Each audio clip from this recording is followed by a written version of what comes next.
welcome to Majority Rules. This is season 1, episode 19. That's kind of crazy. This is a podcast about Mizzou Athletics Majority, which is Olympic sports athletes. As you can see, we have a very small group today. Excited to have Abigail back. It's been a while since we've had her on the show. We've only got to hear some of her updates via video later, so it'll be nice to interact with her. So I am your host. Oh my God, you'd think I could get through one freaking episode. I am your host, Karen Steger. I am the gymnastics, softball, and co-rugby writer. This is what I get for not typing out my exact script at rockofnation.com and the Olympic sports manager. To my left is me, Matthew. Yeah. And I know your name. I was trying to, oh my God, I'm really having a hard time today. And as we go through our intros today, Matthew has a task he would like us to talk about. And I want to know what you're looking forward to most about being back in our lovely city of Columbia, Missouri. So let me put up this thing that Matthew would like us to. Well, while you're doing that, I can kind of explain what it is. So, yeah. My home state, Illinois, is looking into redesigning the state flag because the current state flag is just the state seal on a white background, which this is looks like they put the state seal on a bed sheet, which when you look at it, yeah, it's pretty accurate.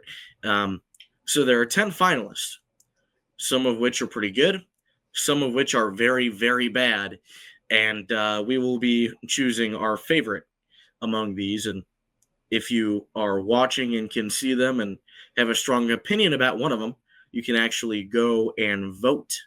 I don't think you have to be an Illinois resident for the new state flag. I apologize to the folks listening on audio only because, you can't really see a flag when you're just listening to audio, but it is what it is. I'll start with my favorite thing about returning to Columbia is probably just reporting and watching sporting events in person again. It's not the same when you're not there, right? There's just an element that you lose. So we're going to be definitely excited about that. And the other one is winter weather. Not as bad as Chicago, and a little bit milder. So definitely will be nice. And then, every once in a while we get to freak out people by wearing shorts when it's like 55, because not a lot of people seem to do that in Columbia. So that's always fun. But anyways, my favorite, the one that I've voted for, is the one among the 10 finalists in the middle of the lower row with the green, yellow, blue. I actually have the descriptions for the flags pulled up. So it says there are 21 stripes because Illinois is the 21st state. Reflects agricultural roots resembling rows of crops in the open prairie. 3 6-pointed stars represent the 3 regions of Illinois, northern, central, and southern. And their 18 points reference the state's founding in 1818. Simple, looks good, full of meaning. That's basically what you're looking for in a flag. Nice. Thank you. Abigail, let's go to you now. What are you looking forward to most about being back in Columbia? And then give us your Illinois flag choice. Well, yeah, thank you for having me back on the show. I had a really lovely break, and it was nice to step away for a minute just from all things sports. But I'm super excited to be back, and I'm excited to watch my favorite team compete in person and get to meet all of these athletes that I've written about for a year, but actually put a person to their name.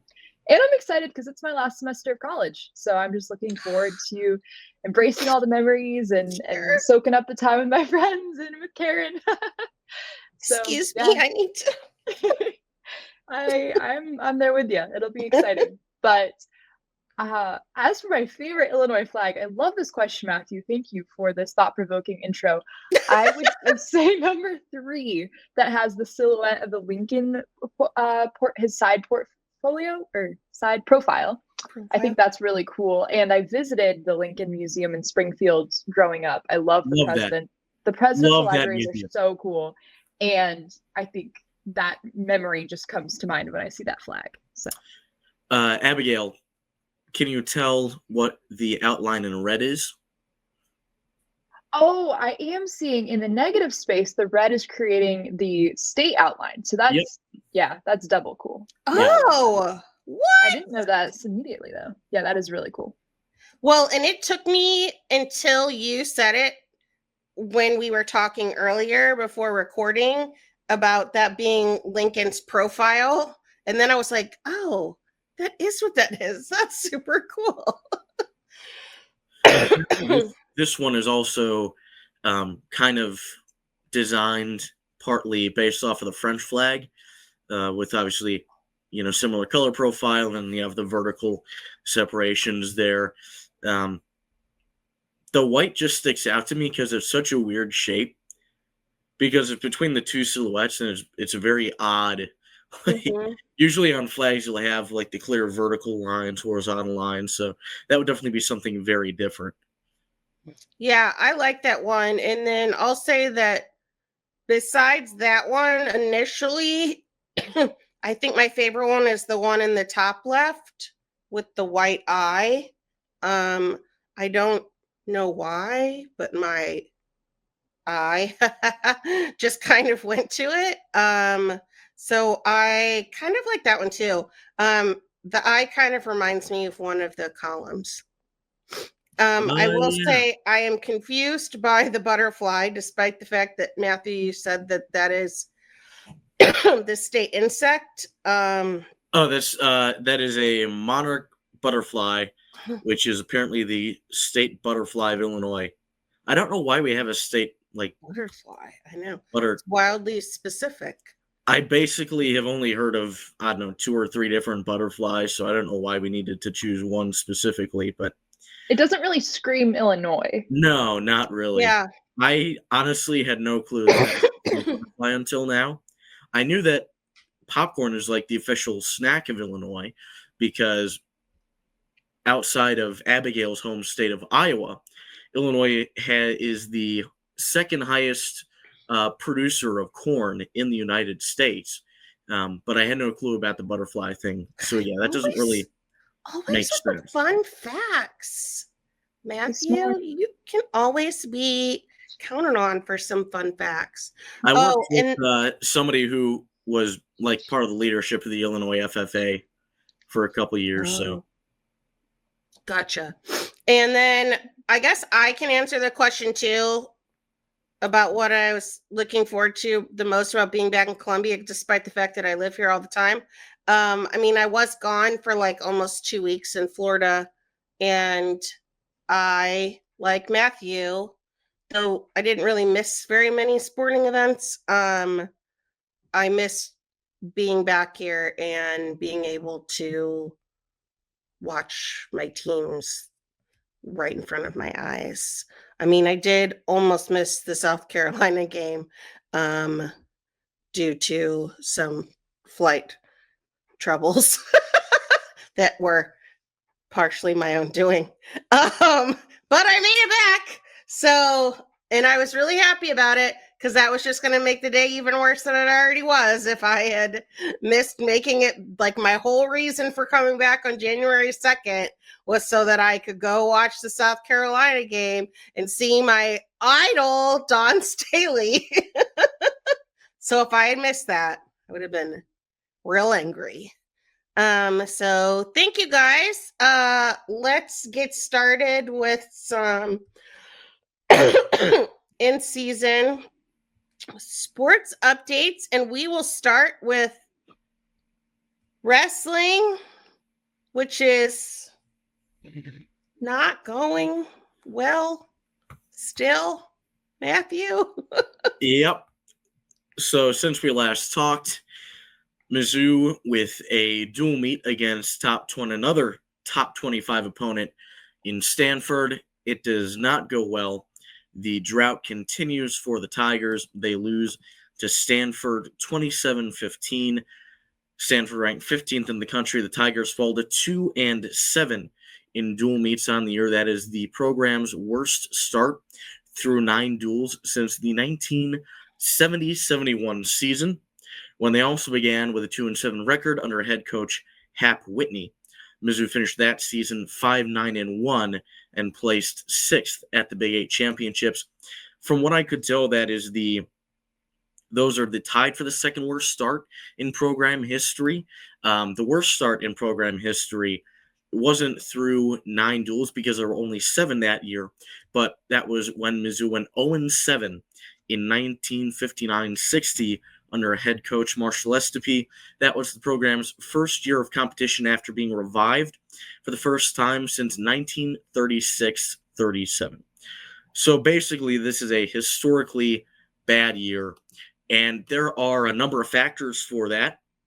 We've talked about the wide number of injuries. They've had a really tough schedule, 7 top 25 opponents, and they've also just had some underwhelming performances from starters who have returned, starters who have stepped up into the lineup. They haven't gotten the performances they've needed from a lot of these guys, and that combination has just proved absolutely disastrous for this season. And it's looking like the Tigers, if they can't get some of these guys healthy, are going to have one of the worst seasons in a very long time. Nothing really matters until Big 12 championships and the NCAA championships, right? At the end of the year, what really matters is where you placed in conference, where you placed at the national tournament. Nobody's really going to remember your dual meet record, but we will. It certainly helps with seeding for the conference tournaments and really kind of informs, right, the national seeding for the tournament, which will impact how easy of a path you have. So does it matter? It still does. It doesn't matter as much as the other things, but it has an impact. And the longer that the Tigers continue through these struggles, the worse it's going to get. Getting into the meet, Mizzou started with a 6-0 lead. Stanford, their wrestler, promising, was injured, so Stanford forfeited the match at 125 pounds, giving an automatic 6 points to Mizzou. And then Cade Moore, we've talked about it all year, still without a win in a dual meet, has not looked the same, and has looked like he just doesn't have as much endurance, as much stamina as he had last season. And that continues to be the case. Loses a 12-2 major decision. Kept it pretty close in the first 2 periods. Actually was not having a terrible match. In the third period, nearly scored a reversal to tie it, but then Knox gained the upper hand, scored a 4-point near fall and a 3-point near fall to get that major decision. Good news, though, Mizzou's 2 top wrestlers that are healthy right now, Josh Edmond, Colton Hawks, both securing victories. Josh Edmond, a 9-4 decision over Jason Miranda, really using the attacks that we've become accustomed to. That big double leg shot that he has, he used it effectively. He got 2 takedowns off of that. 149 pounds. Zeke Seltzer drops a 5-1 decision to EJ Parco. This one was close until the end when Parco kind of got a last-minute takedown to get that 5-1 decision. Jay Conway losing to 28th-ranked Grigor Chalakian in an 8-6 decision. Was 8-5 entering the third. Conway got a quick escape, got Chalakian to the mat, but couldn't finish the takedown. Conway continuing to struggle, not sure if he'll be able to reach the NCAA championships, right? They rank him 1 through 33. You have to be in the top 33 to reach the championships, and that's looking like it may be a struggle for him. Cam Steed at 165. Hunter Garvin gets the 8-3 decision over Joel Milan. No surprise there. Lorenzo Norman, 4th ranked, takes out the freshman Jake Stoffel with Keegan O'Toole injured at 174, 22-5 tech fall. No surprise there. The highlight of the match for Mizzou, Colton Hawks with a pin over Abraham Wojciechowicz of Stanford. And Hawks, the bad news, injured early in this match.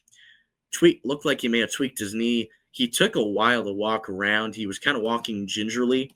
He was able to continue, but it was really clear when Hawks was on his feet that he was basically only able to use one leg effectively.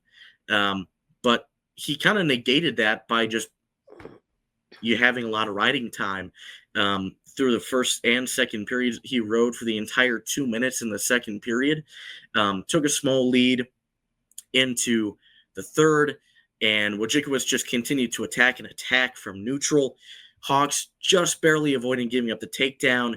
Wojciechowicz was in on a shot, but Hawks somehow won the scramble, and he ended up securing the pin. So really, it's incredible the fact that he was able to win this one, given the injury he was dealing with. Like I said, he was basically working off of one leg. And Wojciechowicz just continued to try to use that to his advantage. But Hawks really had a good game plan to minimize that. And eventually, when he got in that scramble, he found a way to win. He got a big pin and pulled Mizzou within 3 points. But immediately after that, Nick Stebbett, 24th ranked, pins Jesse Cassatt in 3 minutes, 45 seconds. That clinches the win for Stanford. And then a high-scoring match to close it out at heavyweight. Peter Ming, Jarrett Stoner, both unranked. 11-10 decision for Ming. He had a really big comeback in the third period. Stoner dominant in the first two, and then can't get the job done, Ming, with 2 or 3 takedowns in the final period. And that was a kind of deflating end to the dual meet for that 27-15 score. Like I said, worst start since the 1970-71 season. The good news for the Tigers, they get a little bit of a reprieve. They face Utah Valley Friday night. Utah Valley, I was wondering, not the level of competition that the Tigers have been facing so far. Easily their most likely win in quite a while, ever since the Binghamton match back in late December at the Collegiate Duels, the one that they ended up winning narrowly. So this is one of the best shots that the team has of getting a win for the rest of the year. And if they can't, that is a really, really big red flag in a season that has had a lot of struggles. At this point, I think the biggest thing to watch for entering that duel is Colton Hawks healthy, because already missing 5 starters, you cannot afford to lose a 6th starter. Not only that, but a guy who is a potential All-American, ranked 9th in the country, right? Top 8, reached the podium, top 8 are All-Americans. He's right in that conversation. He's been one of Mizzou's best wrestlers, maybe their second best wrestler this season. They cannot afford to have him out for a long period of time. That is going to be the biggest thing to watch in that duel. So besides the Utah Valley one, well, first of all, I think now seeing the way it is with all these injuries, I'm sure that Brian Smith isn't too happy that the schedule is one of their hardest schedules ever. Yeah, and you could kind of see the logic in it initially. You had a couple of seniors, right? Getting them tested, getting some of the young guys experience before heading into conference play. But those injuries just derailed everything. And you've seen guys like Jake Conway and Cade Moore, Logan Joffrey was returning, really have not stepped up. They have stayed stagnant or regressed in some ways. I think Conway has developed since last year, but it's pretty clear he doesn't seem to be the long-term future, at 157. And at this point, he's just fighting to reach the NCAA tournament. He's had a couple of decent wins, but whenever he goes up against top competition, he's usually outmatched. And even like we saw that match against a 28th ranked wrestler, who was a guy who is just hanging on right at the edge of that tournament. And he wasn't able to get the job done there.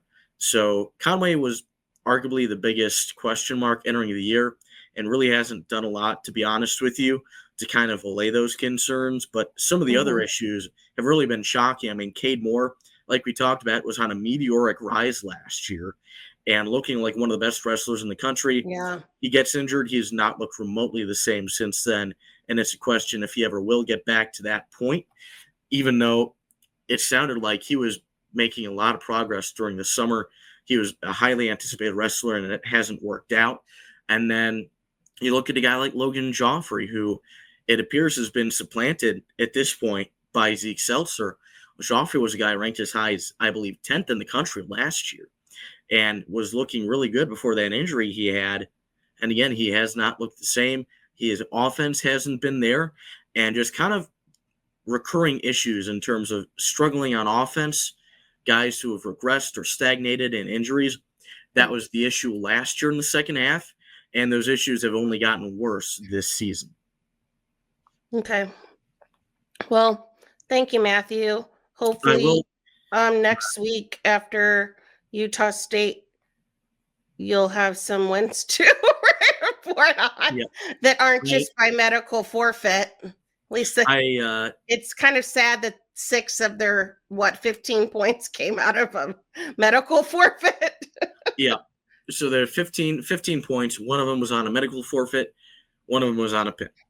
So 12 of the 15 were both 6-point victories. I did want to add one thing before we move on from wrestling, not Mizzou related, but big news in the world of wrestling. Women's wrestling, for the first time, is becoming an NCAA sanctioned sport. It was voted on today. It is going to be a NCAA sanctioned sport at the D1 level. They will vote on Division II and Division III on Friday. It's a sport that's been gaining a lot of steam at the college level recently. You see Iowa, they've been doing some big things, really competitive program. I think they got 9, 10, 11,000 at one of their duels last year. So really that's big amazing news for that sport. Great news. And I think that you'll see an explosion in women's wrestling as a result in the next 5 to 10 years. Mizzou doesn't have a big club program there. I'm not sure if there is a club program or an intramural for women's wrestling at Mizzou. But, like Mizzou hockey, right? That's a big club program, not really anything like that for women's wrestling at Mizzou. But, if the Tigers ever decide to add programs in the future, which, of course, is a big question mark given the way that NCAA sports are going, women's wrestling could make a lot of sense. You have the men's program here that's had a lot of success, a lot of support over the years. Obviously, a lot of other fantastic women's programs at Mizzou, and you already have a lot of the infrastructure required because you already have that existing wrestling program and some other solid programs around the Midwest as well. So you'd have a high level of competition right by you. So I think that kind of all those pieces fit if they ever wanted to add a program. Like I said, I'm not sure if they ever will, given the way athletics is going. But more likely to cut some programs than add any, to be honest. Yeah, to be honest with you, far more likely to cut. But if they ever do add programs, it will be one to look out for because I think that there's a pretty logical fit there. Yeah. Always about adding more women's sports to the mix, so sounds good to me. On to our next topic. Women's hoops. So you'll notice of the 3 of us, none of us are our esteemed women's hoops writers. But Quentin will be sending in a video update. And I have some notes from Dylan. And then if we want to talk about anything after that, we can. So since our last episode, Mizzou lost to Georgia on a buzzer beater 3, 74-72. That actually made me want to die watching it.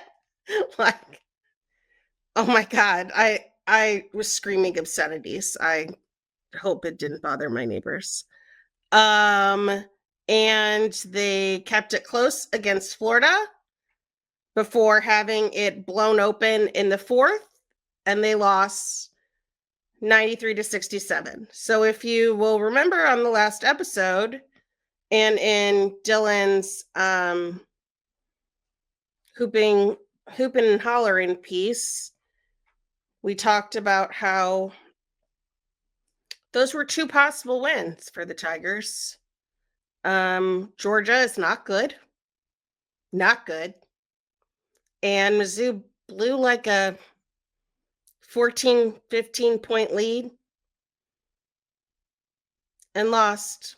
And then Florida, I honestly didn't watch that game at all, which is why I wanted Dylan to give me notes because I couldn't report on it at all. It was on at the same time as gymnastics, and I had paid $10 to watch the gymnastics stream. And that was a better use of my time, honestly.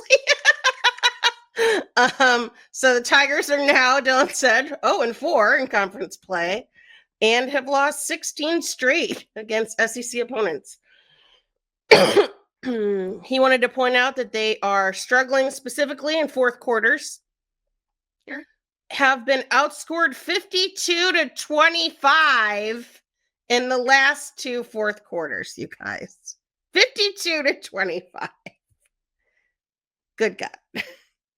And they are taking and making less three-pointers than their opponents, which Mizzou that's supposed to be like what they hang their hats on, right? You know, like three-point shooting.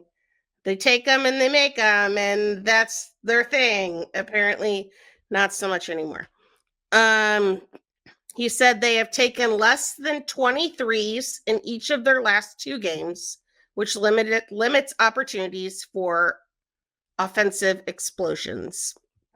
He also said he's worried that they can't get out of transition, and they're being forced to work in the half court. They've only had 7 fast break points this week. On the bright side, one bright side, it was a great week for Ashton Judd, who had a combined 39 points between the two games. So good for her. Somebody's got to score. And he pointed out that according to Warren Nolan, Mizzou is now projected to finish 0-16 in SEC play. Rory asked about this last week, about what we thought the chances were of this happening. So she said she was very sorry for putting this out into the world. I don't think it's her fault. And I think that I also had talked about that before. So if it's anybody's fault on this podcast, it would be mine. I don't think it's our fault. Things are the way that they are. And that their best remaining chances to get some wins would be on the road against Arkansas. Now we know Arkansas is supposedly the worst team in the SEC. But then it's on the road. So y'all, I don't know. And he said Auburn on Sunday. What'd you say, Abigail? Sorry, I interrupted. I got excited. I said I'm calling the LSU game. So I would just like to put it out in the world that you never know. Let's start, maybe that's going to be their most competitive matchup all season. I'm thinking maybe there's a huge upset. Maybe. I really assigned myself that game thinking maybe that would be a super fun back and forth, and I'm not sure that's really going to happen looking at the last few outcomes, but we'll see. Yeah, I'm going to be calling the Oklahoma game at home. I have tomorrow's game? I have no such illusions that there will be an upset taking place. I'm not even sure I'm going to watch it. That's okay. That's where it's helpful to have, we got the good news about this team is there are so many awesome stories and so many impressive women like off the court. And that's why I've loved following them all 4 years. So it helps when you're looking down the stretch and you're thinking some of those games might turn into some fourth quarter blowouts. You have those anecdotes and you got the grade point average and all the academic honors and they're very you definitely have to prepare for me what other things you can talk about. Me on a broadcast, you can probably imagine, like me in real life, I have a lot of useless info that I find interesting, and if I can find a way to fit it into the broadcast, I'm going to. I love a fun fact. Which makes life easier for blowout games. Like I called the Southern game, the home opener. And there was a player on Southern whose name was Diamond Hunter. Okay. And so she was listed on, like one of the basketball accounts had like all name teams. So she was listed on the NCAA women's basketball all name team. So I don't think she got into the game, unfortunately, but stuff like that. Yeah.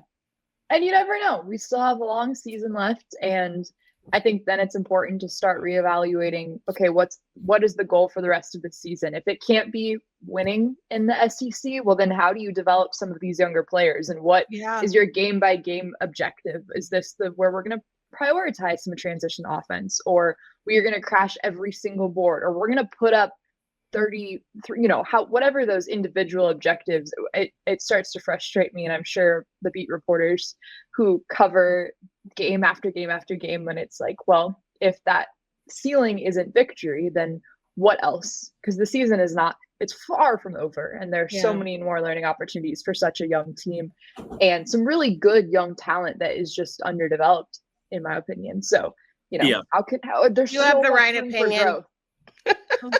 And I think the issue there is that's what they should be doing, but Robin Pinishin doesn't really have any incentive to do that, right? Because pretty much everybody knows at this point, right? We're all expecting a firing at the end of the year, and at this point, it would just be not renewing her contract. Not renewing it. But they're expecting that she's a lame duck head coach by this point, and is in theory right now fighting for her job. I think that it's long past that point right now, but in theory, for fighting for your job, you're going to do everything you can to get wins, and so development goes to the wayside. Although development has already been an issue in the first place during the Pinishin era. That's another conversation that we've had before on the podcast. But so basically, I think it feels like Pinishin goals are kind of the opposite of what the team should really be doing right now, focusing on right now. If you had a first-year head coach in a rebuild, absolutely that's what they should be doing. But, I think you have to worry a little bit about, is Pinishin going to do what's best for the team and for the long-term health of the program here, or focus on the short-term and kind of a last-ditch desperate attempt to ensure a contract renewal and a couple of more years? I think she ultimately wants what's best for the team. I would agree. I think based on everything we know about her, I mean, her being around here as long as she has, I think she wants what's best for the team. Yeah. And I mean, by all accounts, every indication has been she has been a phenomenal leader of the program. Just on the court hasn't gotten it done, right? But I think there's just kind of that natural inclination of when you're fighting for your job, you're going to do everything to increase your chances of holding on to it. And so even if that's not something where you're intentionally trying to harm the team, does that end up kind of clashing with what would be best in the long term? Or maybe it comes down to like risk taking a little bit, if I'm understanding you, Matthew, because I think player development honestly would help this team win some of the, you're not losing on a 3-point buzzer beater then. You have a little bit more court awareness. But I think you're right in that a coach who's maybe likely on their way out, is perhaps a little more risk averse and a little less likely to take creative chances with rotation or offensive scheme or defensive looks or anything. So maybe that's what it boils down to. I'm not ready to throw in the towel on what this season could be. And if that's winless in the SEC, but there's a different metric of evaluating her or just the performance of some of these players, I think now is the time to find that. Yeah. And I mean, for example, as kind of what I'm talking about, let's say it's midway through the third, you're down 15. If you're focusing on development, maybe that's the time to, go with some new lineups. Like you said, experiment with some different things, put the freshmen in, get people in uncomfortable situations and have them grow, as compared to another coach, like what Dennis did last night with putting T.O. Barrett in at a spot which paid off. It very possibly could not have succeeded, and look what he did. Yeah. Where on the other hand, you could put in your starters again and try to go full throttle in a last-ditch attempt to get close and try to crawl back into that game, right? So I think it's just like the little things that you may see in game management, which can add up over a season, and that's really what I'm talking about. Yeah. I'd like to see these 5 starters go full throttle in a fourth quarter against an SEC opponent. I'm not sure we've seen that yet, or I don't know what that looks like. Yeah. But I believe it's in there. I'm a big Well, and advocate I for this team's potential. bought season tickets. I mean, knowing that it was probably not going to be a great season. So as long as the roads are drivable and there's not gymnastics on, I'll be there.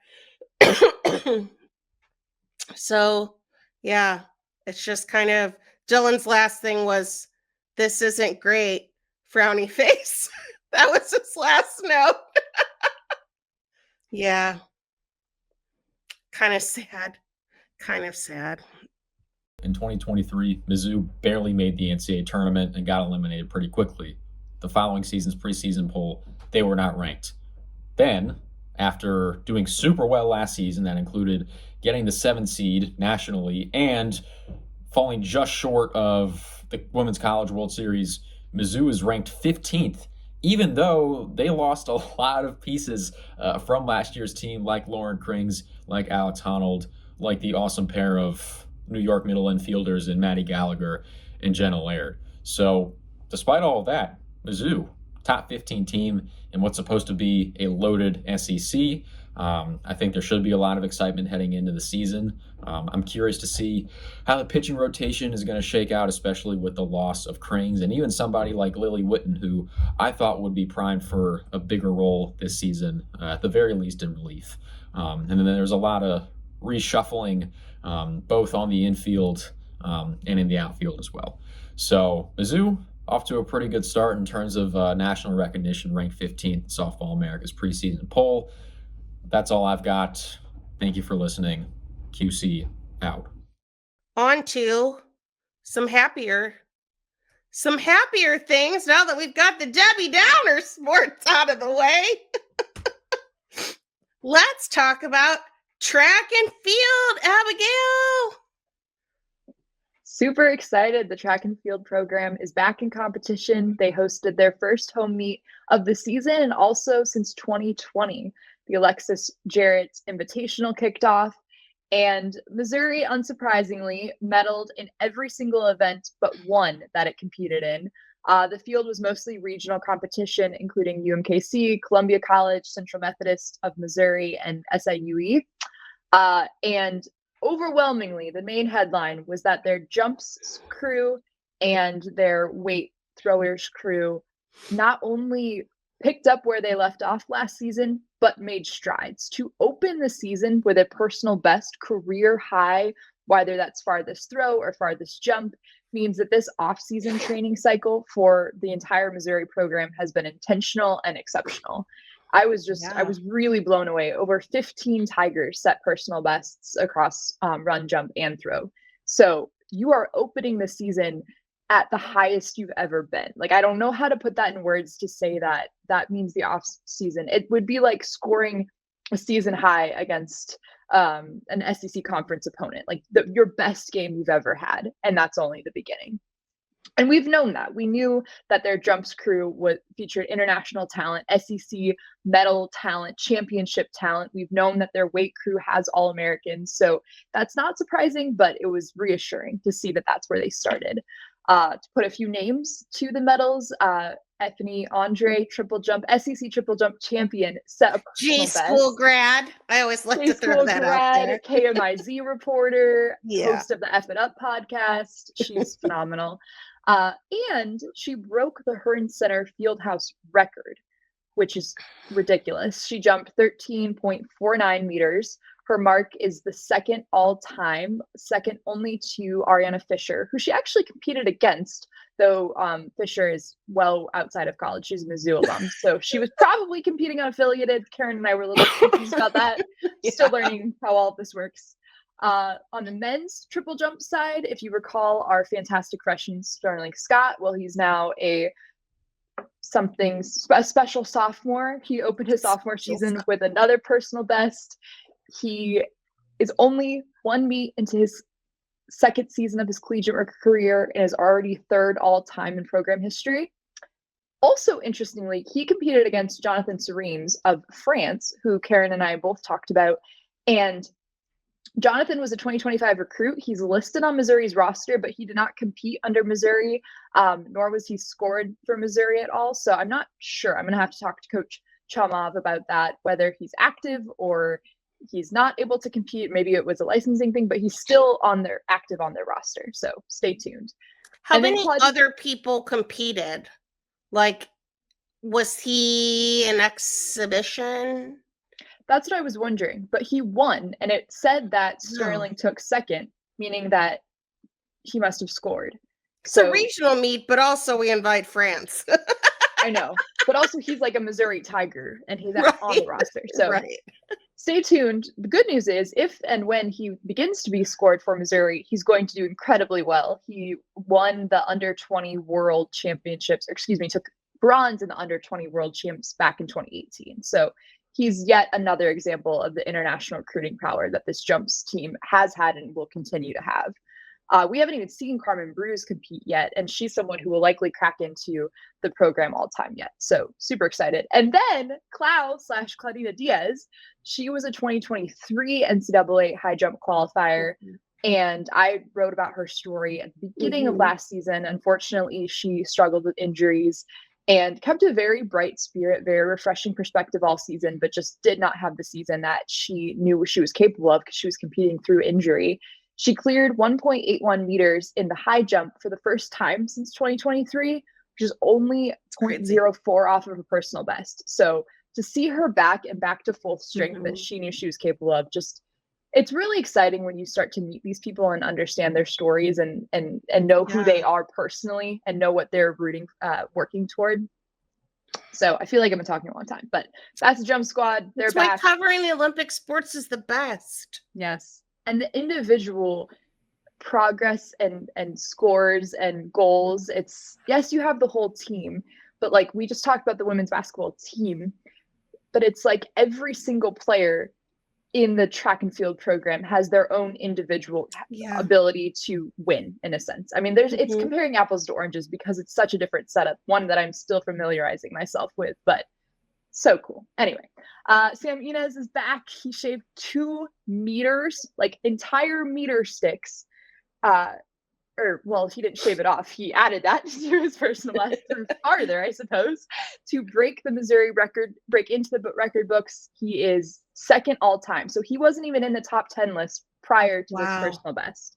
So that's super exciting. I could go on and on. Interestingly, the runners didn't compete most of their best distance contingent, especially on the men's side. That's okay. They've got 5 indoor meets. So you just do not want to be running the 5K and 3K and 15 all around, still waiting to introduce. I don't want to run it once, Abigail, let alone I know. 5 and times. On an indoor track, you're lapping it double. So, if you're running it 400 rather than just 1 lap, that's 2, all of that. That's just sounds terrible, but they're really enjoying it. But not only will we get to see our regular distance crew that we know and love, I just found out minutes before hopping on the podcast that Missouri just added 5 new distance runners to its roster, active as of Wednesday, who will get to compete, which is like ridiculously exciting because the distance crew could use, especially on the women's side, some to help out Rahel Brummel in the 3K, 5K, and 10K. Now, I looked up these personal bests and compared them to Missouri's all-time list, and a lot of them don't have comparable races because these are high school recruits who may have not competed in these events yet or competed on like non-comparable courses, that kind of thing, or they only competed in cross country. But let's still get excited. So Monica Wanjiku, I'm not sure if I'm saying that correctly. She's from Kenya. She attended Gachi High School. Her 10K alternative converted time is 31:50:11. Right now, that would top the all-time top 10 list. She would be number 1 in Mizzou history. Carissa Schweitzer, for Olympian Carissa Schweitzer, leads at number 1 at 32 flat in her 10,000. Now, again, I don't know if Monica's ever ran a 10K. I'm not sure if that's her 5K time doubled. I don't know where they got that calculation. So we'll wait to see it believe it when we see it on a track. But let's get excited. And then Miriam Chipkuri is from Nakuru, Kenya, again, I apologize if I'm mispronouncing that. Her 5K alternative converted time would land her in the middle of the top 10 all-time list as well in Missouri history for the women's. So that would just add some star power immediately to the women's distance crew. And Rahel could use some training partners that are right up next to her. And the fact that they were recruited and get to start immediately is super, super exciting. And that's only 2 of the 5. So will you be back in time for the meet this weekend? I will not. I'm flying in Saturday. Okay. But I will report remotely as best I can. I'm actually going to go watch my sister, who is competing Friday, not in Mizzou. But I will be back to. I guess I'll allow the last 3. 2 questions for Abigail. Yes. Number 1, have they ever fixed your sister's last name on the UNI website? Yes, my mom sent an email after she listened to our show. Yeah, last time was Klapatasukis. Yeah. For people who don't know. Number 2, you talked about first indoor meet they've hosted since 2020. When do you know was the last time they hosted an outdoor meet? I do not know. The outdoor track, as I've heard, is before COVID. Not competition level, yeah. I think it was right after they joined the SEC. I'm not even sure it's 8 lane. From what I've heard from athletes who've competed, I've only seen pictures, but from the distance runners I've talked to on Mizzou's team, it's in worse shape than the indoor track was. I think I vaguely remember reading that Mizzou hosted the SEC championships like the year after they joined the SEC. For outdoor? Wow. I think so. I'll follow up on that because I am very curious. Look it up, but I don't. Yeah, I think I don't know why I remember that and was like, wow, it's been a long time. That outdoor track is bad. If they have any plans for replacing that track in the future. Yeah. Because, I mean, I have to imagine, they've made the investment for indoor to get back to that competition level. I'm sure that's something that the staff would love to do, to host outdoor meets again as well. Sorry, go ahead. Mason Arneson, who was the former SID, had said last year that new track is removable. So should there ever be a new facility built, which at the time, I mean, Desiree was still here at the time, but he was under the impression that there would at some point be a new Hearnes, if you would. And then that could just go to that new place. But I don't know if this school cares about them anymore. Yeah. It looks like the last outdoor meet they hosted was April 10th of 2021. Oh, according to Kenny so Van not Zandt, as bad. Far back. And you're right, they hosted an SEC conference outdoor championship in 2013. I did. That was right after they joined the conference, and they hosted a meet, in 2019. So it might be better. I don't know. I can only speculate. I've asked the runners, and they have said that some runners have said it's in worse shape, but clearly not nearly as much. It must be at least regulation in that case. I've been to 2 soccer games, and it looked pretty bad, but it also was, I mean, like the soccer stadium looks pretty bad. Yeah.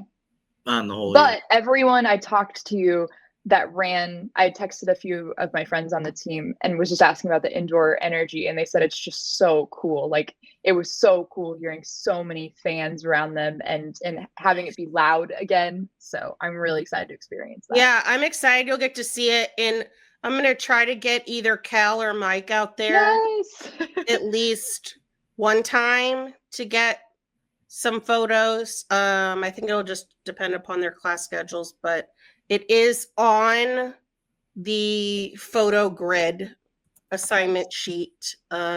We'll just need to find out when that is and if anybody can go over there for there. But that would be nice to actually get some photos from our professional photographers and not our amateur ones. me. I've missed. Me with my Hey, phone at a cross country meet. It is nothing to do with you, Abigail. I've been Karen Steger professional action phone photography this last month or so, and I've been trying real hard to make it look good, but it just is I cannot be compared to the professionals on staff. So I do have one more question. I'm just looking at the indoor schedule now, Mm-hmm. and wow, they have a lot of invitationals. Yes. And oh wait, hold on. Sorry, I just answered my own question. I saw two of them were listed under the same name, but they're back to back, so I'm sure it's part of the one big invitational there, the Dr. Rick McGuire Invitational. So yeah, a lot of opportunities to go and see the indoor. He's the positive psychology program head. Oh, cool. Or at least was. Yeah, I am so excited. It'll be the first time I've ever watched any of them compete in person, aside from the distance team from cross country. So yeah, that'll be really cool. So excited for you. Thank you. Thank you, Abigail. What a good update. Why? Thank you. Now let's move on to gymnastics. So Mizzou took second in the Denver quad meet. I don't think many people saw it since you had to pay $9.99 to watch Midco Sports Plus, but me and Nate Salzman did. We shared a login for it, and we're happy to find out that it worked, that we could both watch it at the same time. So they took second behind Denver University, and probably were just one better beam score away from taking first. Should we be worried about the low scores thus far? No, we should not.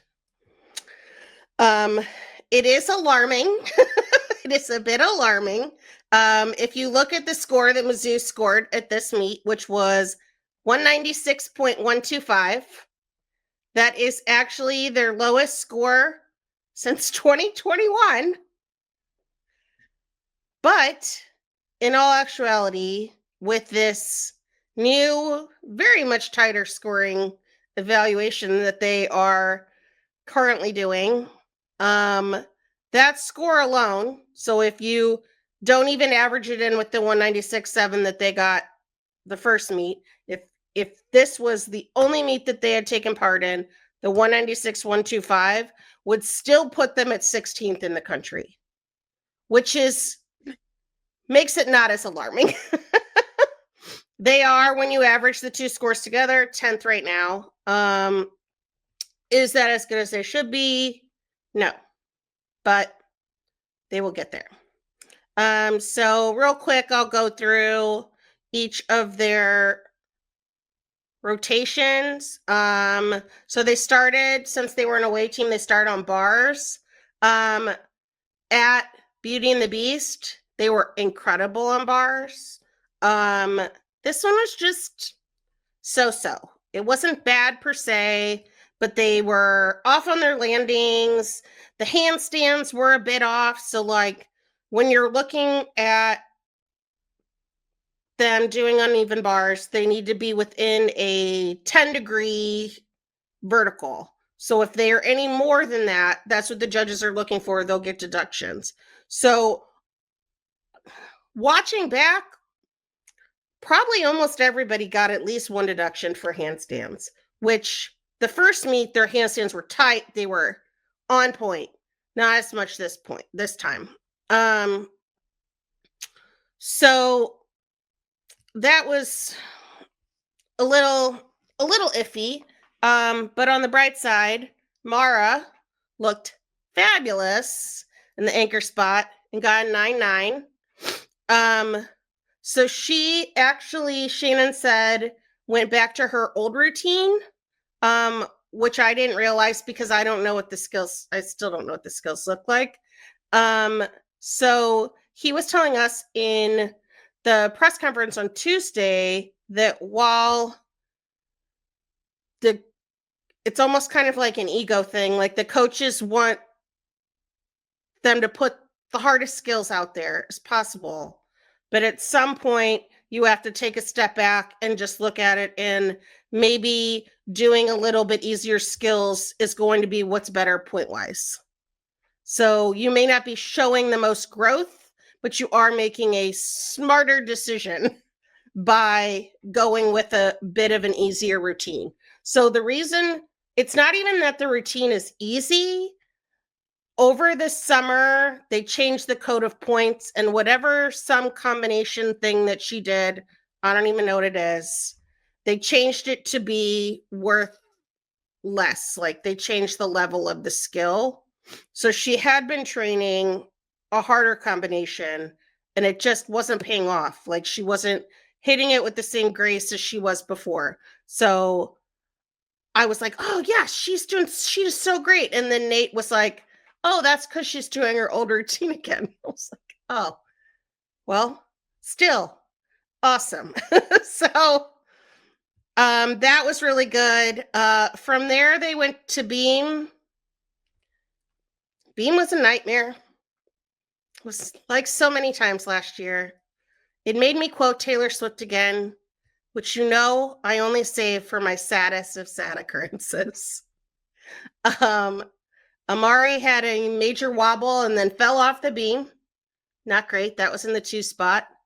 Jessa got another chance. She fell last week. She did not fall this week, but she almost fell twice. So not great. She did save it and stay on the beam, but she still got a 9.5. Well, since Amari fell, they had to count the 9.5. Not good. What else? Amy Weir led off. Both Shannon and I both thought that she looked really good, but she did something real wonky on her dismount and was really bent over at the waist, and they took off a lot of points for that. So she only ended up with a 9.675, but she actually on the beam itself, her skills looked good. On the bright side, Helen looked amazing. Incredible. Flawless. Could not find a deduction. What score did she get? 9.875. What the hell? I do not understand how it's even possible that she got that. So my little group chat of me and Nate Salzman and Claire Billman, who works for College Gymnastics News, they looked over the routine and they're like, I wouldn't go lower than 9.925 on this. Well, how'd she get 9.875? That is rude. She deserved better. And if you compare her routine to other routines from that meet that received 9.9s, her routine was better. Very annoying. Very annoying. I will get off my soapbox about that now.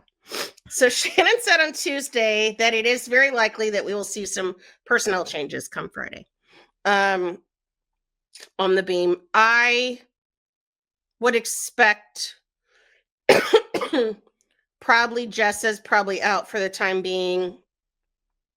And I would think either Kennedy Griffin, who, while she wasn't great at black and gold, or while she wasn't great at Beauty and the Beast, she did score 9.9 at black and gold. And I thought looked pretty good at Beauty and the Beast, but they didn't give her connection score. So they said that there was too much time in between her elements, and you get docked points from your starting value when you don't connect them as quickly or in rapid succession or whatever it is. So I would expect it's either going to be her or freshman Olivia Kelly, who competed in an exhibition. She had a 9.775 and looked really good. So I could see either one of them are probably going to end up being in the lineup on Friday. Now, Shannon said he hasn't made any decisions for sure yet, but that's what I would guess. So despite this terrible beam performance, I think they got a 48.5, which is abysmal. Shannon said he still thinks the beam is probably their most improved event. We just haven't seen that yet. I was really happy about floor because I don't know how you can't be. They had 3 scores of 9-9 plus. Hannah Horton had a 9-9, and then both Jocelyn and Kennedy followed with 9-9 2-5s. Not this new judging system. No one's gotten a 10 yet, guys, in all of college gymnastics. So whereas they were throwing those things out like candy last year, not a single person has gotten a 10 yet. So the fact that Mizzou had 2 people get 9-9 2-5s is pretty freaking amazing. They are in pretty rare air right now. So their high score puts them 5th in the country. And if you look at that score individually, the 9-9 2-5, only 11 scores in the entire country have been higher than that. There's been some 9-9 5s and a couple 9-9 7-5s, mostly by Oklahoma and LSU, who still seems to get a bit overscored, but that's besides the point. Anyway, so floor, really awesome. Elise Tisler, who had been out with a hyperextended elbow, she is back in the floor lineup. Shannon said she did a watered down routine, but she scored a 9.875, so have at it with your watered down routine. I think she probably did a little bit of a watered down routine because she's not completely back from the injury yet. We noticed that she was doing a lot of her 2 tumbling passes were aerials, so your arms aren't touching the ground, which if you have a hyperextended elbow, that seems like that's probably the way to make that not bother you as much, is to limit the amount of time you are pushing off your arms.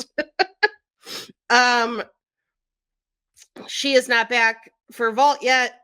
He expects her to be back next Sunday against Kentucky. They really need her back on vault because she has a 10.0 start value vault, and her high score is a 9.975. Tigers could really use that because for the second week in a row, the vault team scored sub 49. They actually scored this exact same score 2 weeks in a row, 48.975. Shannon said on Tuesday that he thought that the vaults actually looked like they were improved, but the scoring was tighter. So he said he actually sees some progress there, despite the fact that their scores don't look any different. Kira Burns was the only one who stuck the landing. But then she also piked down. So like her body, when she landed, her body was like turned down some. So she had lost some points on that. On the plus side, Kennedy did better in exhibition than she has in anything so far this year. So basically, I said my recap. I'm not really sure what this team's identity is right now. I feel like we haven't really gotten to know them quite yet. There's some inconsistencies there. They're now having to contend with the loss of Lauren McPherson, who was out for the season with an Achilles injury. So now we have 2 people with Achilles injuries out for this season, both of whom are very good vaulters and extremely good beamers. So Shannon said that one of their goals in the offseason was to do better to prepare for adversity. So they're prepared for this.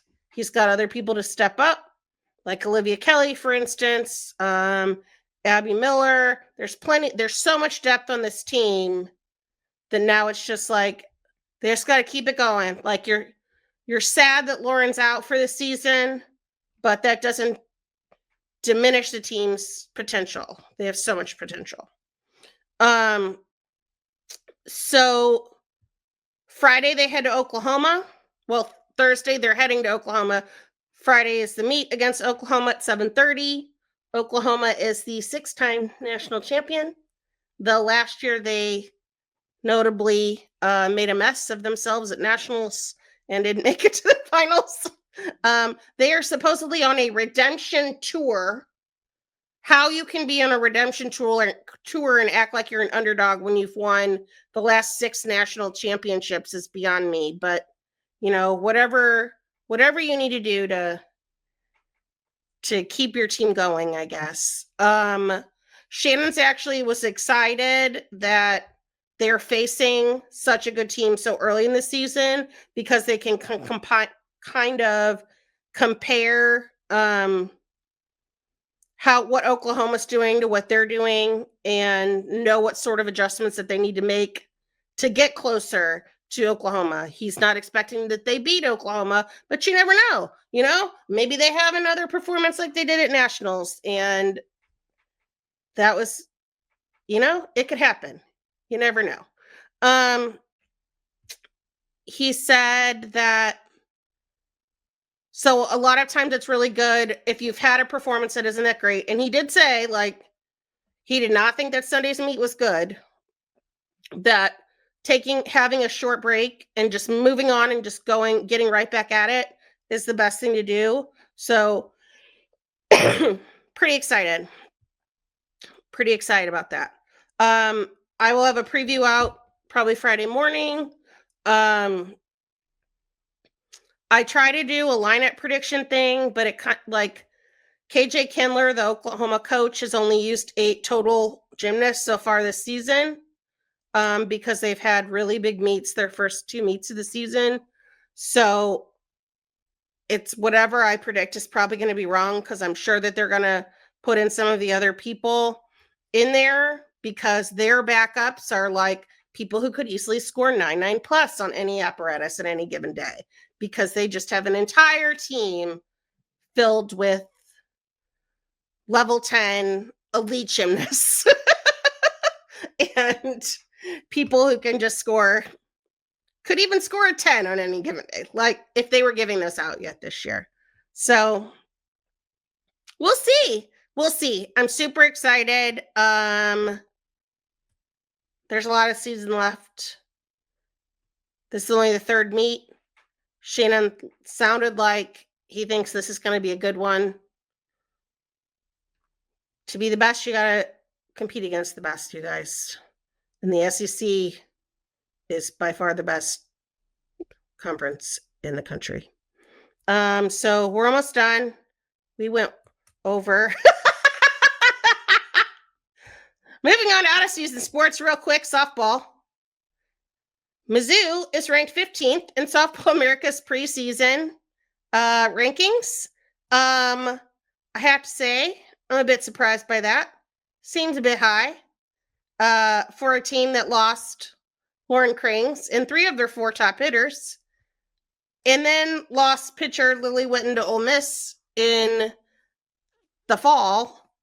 I am actually shocked that they are that high. Maybe it's to course correct for leaving them out last year. They do like to, it seems like the preseason polls, they like to reward the teams that have name recognition. So maybe Mizzou's finally got some name recognition after last year. You know, who knows? Sierra Harrison was named number 28 in D1 softball 2025 preseason pitcher power rankings. That's a tongue twister. Preseason pitcher power rankings, number 28. And the countdown of the season opener is here. It is only 23 days away to the February 7th opening game versus Marshall in Clearwater. My parents are so excited because they're going to get to watch 2 weekends of softball because they're in Clearwater 2 weekends in a row, I think. So that's pretty cool. And then I will, at some point, remember that I need to finish my multi-part season preview that goes through their whole schedule. That's kind of a mental note to myself to get on that and actually finish it in the next 20-something days. And then finally, Matthew, baseball update. You said you could do it in 30 seconds. Go. 30 seconds to a minute, but top 25 out for college baseball. Mizzou, not surprisingly, not in it, but who was a lot of their opponents. 30 days away is the season starting on February 14th in Caguas, Puerto Rico against Penn State. Five of the six SEC teams in the top 10, Mizzou will play. They'll play 7 of the 9 in the top 25. 4 of their 5 SEC road series are against preseason top 10 teams. That's the most of any team in the SEC. They're Another so lucky. very, very tough schedule for Mizzou baseball. One of the toughest, if not the toughest, in the country. Yay. Yay. So, well, that'll be nice for you, Matthew, though, you and Rory to get to cover that. Hopefully, like we were talking about earlier, if they're getting blown out by a team, you can think of other things to talk about. Some personal stories, anecdotes about players on the team. Let's get to know Carrick Jackson a bit more. Yeah. No whatever we can do. There's room in the Rock M budget to send us to Puerto Rico to cover the team, is there? I do not think so. Well, you know what they say. But if you don't ask, right? Good try. Yeah. Can I throw some things in for the budget? We got some meets in California I would love to go to. If we're throwing out, I didn't realize we had a budget. This is exciting. Well, then in that case, I'm going to go to all of the away gymnastics meets, and nationals and SEC championships. Like, if money is no object, let's just do it, guys. Let's just travel to our heart's content. Yeah. No, we don't have a budget. we don't. That's why the guys carpool too. To the away football games. Anyway, so we've reached the end of our show. This was a long one. Oh my God, how did this happen? It was the flag discussion. That's what it was. So, thanks for watching, guys. Give us all the reviews if they're 5 stars. Subscribe to rockm.plus, our subscription service. It's only $5 a month. And follow us on all the socials. I am at Karen Steger. Abigail is at Abigail_clap with a K. I usually do yours last, but I got off track. And Matthew is at M_Gustafson27. The other guys aren't here, so we're not going to talk about any of them. So yeah, follow us on socials, read our content at Rock'em Nation. Abigail has an interview coming out with Sprint's coach, which I'm sure is going to be amazing. And MIZ. ZOU. Matthew, that was terrible. MIZ, Matthew. Well, I was about to say it, and then Abigail was muted, so I tried to wait for her to unmute and sync it up. It did not work. No. Try it again. MIZ. ZOU. Thank you so much. All right. We'll try better next time. See you next time. Bye. Thank you, everyone, for tuning in to Rock M Radio, a proud partner of Fans First Sports Network. Rock M Radio is the official podcast network of Rock M Plus, a new and exciting subscription service provided by me and the other voices of Rock M Radio. Please take a few moments to head over to rockm.plus and sign up for an account today. The cost is only $5 a month, and the benefits include access to our live podcast, a subscriber-only message board, weekly newsletters, and more.